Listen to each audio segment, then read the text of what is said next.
તો આજે આપણે બનાવશું શાક અને ચાપડી. શાક બનાવવા માટે કુકરમાં તેલ લઈ લીધું છે. હવે એક તેલ ગરમ થઈ જાય એટલે આટલા મસાલા નાખી દઈશું. હવે એમાં ટમેટું અને ડુંગળી નાખી અને સરસ રીતે મિક્સ કરી દઈશું. હવે એમાં હિંગ અને ગરમ મસાલો નાખી દઈશું. હવે એમાં હળદર, મીઠું અને ધાણા જીરું નાખી દઈશું. હવે સુધારેલા જે રીંગણા બટેટા હતા એ આપણે એમાં નાખી દઈશું. સરસ રીતે મિક્સ કરી લઈશું. હવે એમાં લસણવાળી ચટણી નાખી દઈશું અને થોડીક ખાંડ નાખી દઈશું.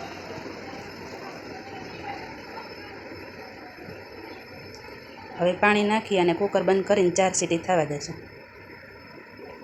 ત્યાં સુધી આપણે ચાપડી કરી નાખીએ. ચાપડીમાં તેલ ગરમ મૂકી દીધું છે અને લોટ લઈ લીધો છે. એમાં જીરું અને તલ, મીઠું, હળદર અને ધાણા જીરું, તેલ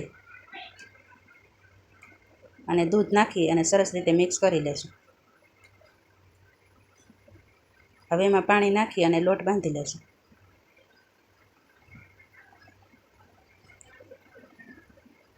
લોટ બંધાઈ ગયો છે તો હવે ચાપડી વાળી લઈશું.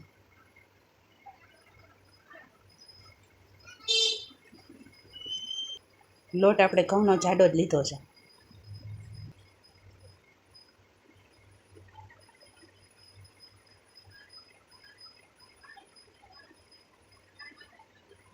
તેલ ગરમ થઈ ગયું છે તો આપણે એમાં ચાપડી તળી લઈશું.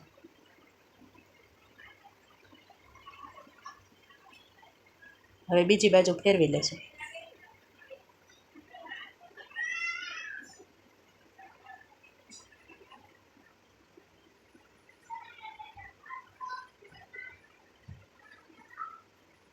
તો હવે ચાપડી તળાઈ ગઈ છે તો એને એક ડીશમાં કાઢી લઈશું. અને આપણે જે શાક મૂક્યું હતું એને આપણે જોઈ લઈશું અને થોડુંક ભાંગી નાખીને ઘાટો રસો કરી નાખી અને હવે પ્લેટ તૈયાર કરી લઈ.